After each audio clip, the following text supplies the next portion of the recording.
Hello students, good morning. How are you all? Fine? Okay, good. So, let's start our today's lecture. Okay students, in our last lecture, we completed our relation, the topic of relation. And now today, we continue our 1 and onto functions, which we stopped in our last lecture. I think in our last lecture we stopped there.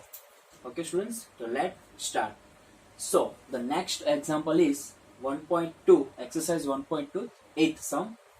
The question is, let capital A and capital B be sets. Show that f from A cross B to B cross A such that f of A comma B is equal to B comma A is bijective function. आपने देखा होगा students, हमें show that मतलब हमें prove ही करना है. It means we just prove that the given function is bijective. That means the given function is satisfy the one-oneness and also satisfy the onto-ness. Just we solve or just we prove our in manner. Okay, by firstly we prove our one-one condition and secondly we prove our onto condition. So let's see. Here f from A cross B to B cross A, where f of A comma B is equal to B comma A be a given function. I give it result number 1. Okay students, that means if we put our any element, if we put any element from our domain, that means the domain is a pair. Our element, the type of elements we have a pairs. That means हमारे पास जो elements है वो किस type के है, तो के pairs है हमारे पास. ओके, कैसे, तो के 1,2 हो गए, 2,3 होंगे. That means in a pair. Okay, और वो पेयर को आप आपके फंक्शन में पुट करेंगे तो आपका आउटपुट क्या मिलेगा, तो जो आपके वाई प्लेस पे है वो आपका क्या हो जाएगा, एक्स प्लेस आ जाएगा, और एक्स प्लेस है वो वाई में. इसका मतलब जो प्लेस है वो इंटरचेंज हो जाएगा. इंटरचेंज इसका मतलब ए कॉमा बी है तो उसका आंसर क्या आएगा, बी कॉमा ए आएगा. मतलब बी ए पर आएगा और बी ए का स्थान है जो बी पे आ जाएगा. ओके, सो ये हमारा गिवन फंक्शन है. चलो सबसे पहले बाइजेक्टिव तो प्रूफ ही करना है. इसका मतलब हम 1 जो हम प्रूफ करते हैं ऐसे ही, और ऑन टू भी हम ऐसे ही कर देंगे. चलो let's see. For 1 for all A1, B1, A2, B2 belongs to A cross B. इसका मतलब डोमेन में से मैंने दो पेयर्स मैंने ले लिए, which is domain. f of A1, B1 is equal to f of A2, B2. इसका मतलब हम क्या प्रूफ करेंगे, तो A1 is equal to A2 और B1 is equal to B2 हम प्रूफ कर देंगे. इसका मतलब हमारा क्या होगा, तो हमारा जो फंक्शन है वो क्या होगा, 1 होगा. चलो अकॉर्डिंग टू अवर डेफिनेशन और by the our definition of function we may write what we may write B1, A1 is equal to B2, A2. Okay, क्योंकि प्लेस की इंटरचेंजिंग हो जाएगी. Okay, same.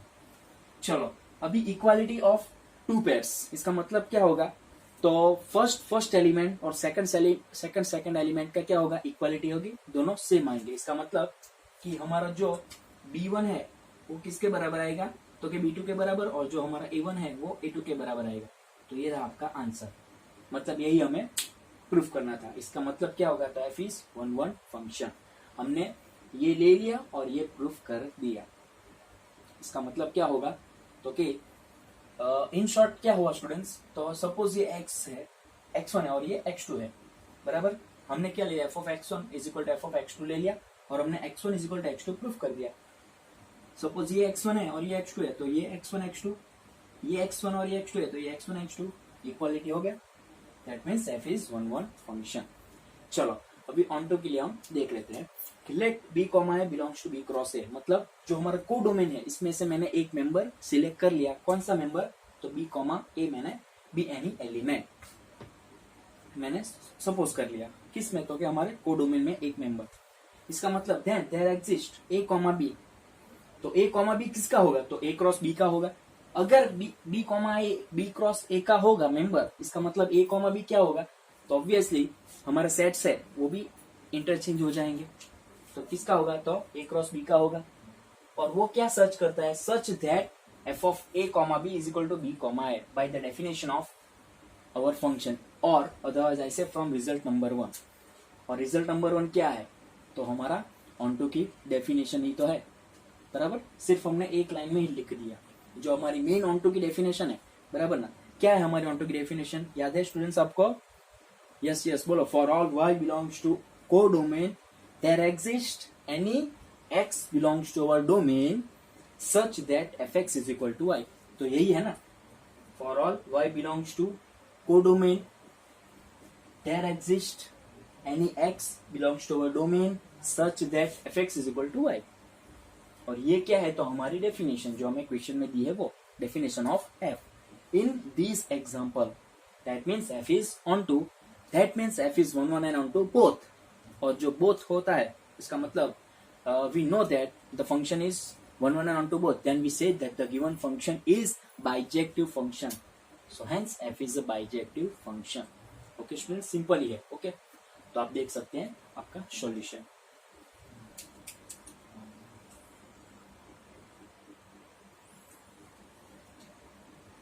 Okay, now for our next 1.2 ninth sum. What is the question? The question is, let f from n to n be defined by fn is equals to, there are two possibilities, n plus 1 by 2 if n is odd and n by 2 if n is even. That means if you take n is odd number, then you take fn is equal to n plus 1 by 2, and if you take n is even, then you must take fn is equal to n by 2 for all n belongs to capital N. State whether the function f is bijective, justify your answer. इसका मतलब हमें check करना है कि हमारा function है वो bijective है या नहीं, और उसके लिए हमें आंसर भी देना है। सबसे पहले मैं यहाँ पे मेंशन कर देता हूँ हमारा जो फंक्शन है वो, और उसको मैं रिजल्ट नंबर 1 दे देता हूँ। उसके बाद for 1 x1 is equal to, पहले मैं फर्स्ट मेंबर लेता हूँ 1 लेता हूँ, और 1 क्या है, तो ऑड है। इसका मतलब ऑड के लिए मुझे ये फंक्शन लेना है, बराबर। Therefore f of 1 is equal to 1 plus 1 by 2। इसका मतलब n की जगह पे मैं 1 रखूंगा, 1 plus 1 by 2, इसका मतलब 2 by 2, मतलब आंसर मुझे 1 मिलेगा। अभी x2 is equal to मैं 2 लेता हूँ, और वो 2 इवन नंबर, इसका मतलब मुझे क्या लेना है, n by 2, fn is equal to n by 2 लेना है। इसका मतलब 2 by 2, तो मुझे आंसर 1 मिलेगा। अब देख सकते हैं मैंने 1 पुट किया तो मुझे आंसर 1 मिला, और 2 पुट किया उसका भी आंसर मुझे 1 ही मिला। और 1 की कंडीशन क्या है कि आपको सेम आंसर नहीं मिलना चाहिए। एक से ज्यादा एलिमेंट्स आप अपने डोमेन में से अपने फंक्शन में पुट करते हैं तो आपको आंसर जो मिले वो सेम नहीं मिलना, सबके आंसर यूनिक मतलब अलग अलग मिलना चाहिए। f(1) का भी आंसर अलग होना चाहिए, f(2) का भी आंसर अलग होना चाहिए, पर यहाँ ऐसा नहीं हो रहा। Therefore the one-oneness is not satisfied here, the one-oneness condition is failed. Therefore f(1) is equal to f(2), but x1 is not equals to x2, therefore f is not one-one function। तो one-one function के लिए तो हो गया। सिर्फ हमें हमारा जो नंबर आप सिलेक्ट करते हैं ना, x1 या x2, बराबर, x1 1 लिया और x2 मैंने 2 लिया, बराबर। तो 1 इसका मतलब इवन, सॉरी ऑड, तो मुझे ऑड की जो फंक्शन है उस पर फोकस करना है, और 2 which is even number, that means मुझे इवन नंबर पर फोकस करना है। ओके, यहाँ पे मैंने रीजन भी दिया फ्रॉम रिजल्ट नंबर 1। चलो, तो 1 तो नहीं आया, इसका मतलब बाइजेक्टिव तो नहीं आएगा। यहाँ पे हमारा फाइनलाइज आंसर हो गया, पर हम एक बार ऑन टू का भी चेक कर लेते हैं कि ऑन टू आ रहा है या नहीं। नाउ सबसे पहले यहाँ पे हमारा जो फंक्शन है वो ऑड इवन का फंक्शन है ना, इसका मतलब सबसे पहले मैं केस क्या लूंगा, case 1 n is odd. Okay, चलो, तो ऑड है मतलब n, जो n इज ऑड, इसका मतलब n नंबर कौन सा होगा, ऑड नंबर होगा, और ऐसा नंबर कौन सा आएगा, तो 2n plus 1 ही आएगा। तो मैंने क्या ले लिया, 2r plus 1 for some r belongs to capital N। इसका मतलब आप r 1 by 1 जितना भी वैल्यू पुट करेंगे तो आपको यहाँ पे कौन सा नंबर मिलेगा, ऑड नंबर मिलेगा। ओके स्टूडेंट्स, चलो, तो ये हो गया आपका जो मैंने यहाँ पे लिखा है, क्या लिखा है, तो n जो अपना ऑड नंबर है। ओके, चलो, then there exist 4r plus 1 belongs to capital N such that f of 4r plus 1।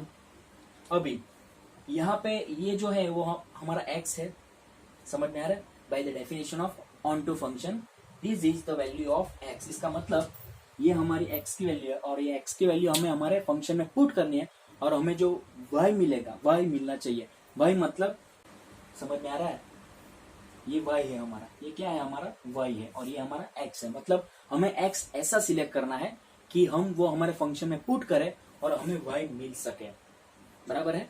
तो ये हमारा y है, तो ये y है, इसके रिलेटेड हमारे पास x कैसा आ सकता है, ऑब्वियसली 4r plus 1 ही आएगा, क्योंकि 4r plus 1 इसका मतलब वो ऑड नंबर है। ऑड नंबर मतलब हमें पहले फंक्शन पे फोकस करना है, मतलब यहाँ पे फोकस करें, मतलब n के प्लेस पर मैं क्या रख दूंगा, 4r+1 रख दूंगा।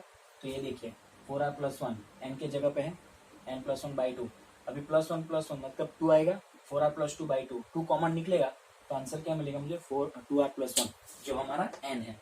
मतलब जो n इज ऑड नंबर हमने जो स्टार्टिंग में केस 1 लिया है ना, वो हमारा सेटिस्फाई होना ही चाहिए हमारे फाइनल में।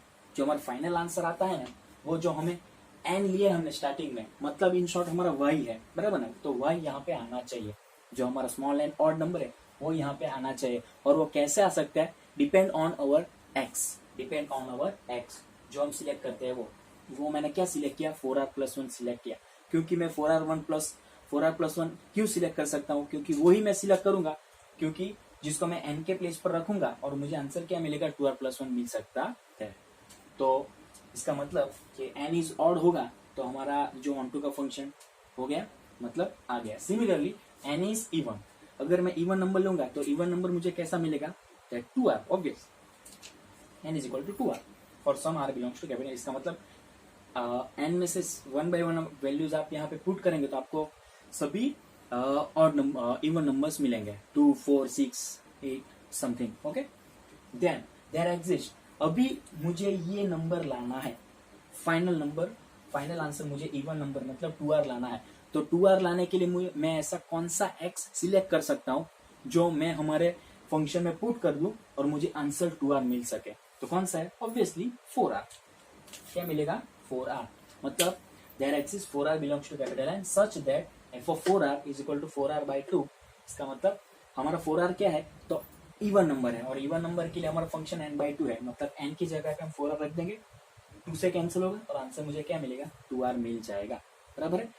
इसका मतलब हमें फोकस हमारे इवन नंबर पर करना है जो हमें स्टार्टिंग में लिया है, n इज इक्वल टू जो हमने नंबर लिया है उस पर हमें फोकस करना है। और वही नंबर हमें कहाँ लाना है, जब हम वो वैल्यू जो वैल्यू हम x में मतलब हमारे फंक्शन में पुट करें और जो आंसर आउटपुट मिलेगा ना, आउटपुट मतलब ये 2r, बराबर। तो वो आउटपुट कौन सा नंबर है जो हम पुट करके हम ला सकते हैं, तो वो नंबर पे आपको खास फोकस करना है। वो नंबर कौन कौन से, ऑड नंबर लिया उसमें हमारा जो x है, मतलब जो हम पुट करते हैं वो वैल्यू कौन सी है, तो 4r+1, और जो इवन नंबर लिया उसमें जो हमारा x की वैल्यू कौन सी है, तो 4r, बराबर। तो इस तरह हमने ऑड नंबर लाने के लिए हमने x सिलेक्ट किया और उसको पुट करके आंसर हमारा आ गया। और सिमिलरली इवन नंबर के लिए हमने हमारा x सिलेक्ट किया, पुट किया और उसका भी आंसर आ गया जो even number. Therefore both case, मतलब दोनों केस में ऑड हो या इवन, हमारा ऑन2 का कंडीशन सेटिस्फाई होगा। इसका मतलब f is onto function, but the final answer f is not bijective function because of our monotonous is failed. Okay students, so I hope you understand in 1.29 sum focus हमें ये x पे ही करना है। समझ में आ गया, ऑड हो तो 4r+1 और इवन हो तो 4r। समझ में आ गया कैसे हमने सिलेक्ट किया, हमारा फोकस यहाँ पे ज्यादा है। क्यों ज्यादा है, क्योंकि हमने जो स्टार्टिंग में सिलेक्ट किया ऑड नंबर, बराबर, वो हमें फाइनल लाना है, बराबर। और सिमिलरली हमने जो इवन नंबर सिलेक्ट किया वो हमें फाइनल लाना है, इसके लिए हमने ऐसा x सिलेक्ट किया। तो ये हो गया हमारा 1-1 तो नहीं आया पर ऑन2 आ गया, but the final answer is and the fact is our function is not bijective function. I hope the whole sum will you understand. Okay students, so देखिए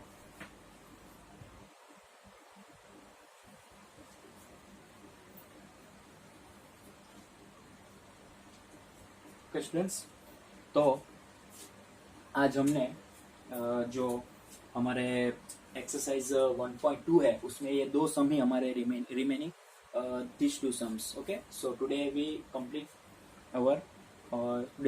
this 2 sums. So today our 1.2 exercise is also completed. Okay students, मतलब जो हमारा exercise 1.2 है वो भी हमारा आज complete हो गया।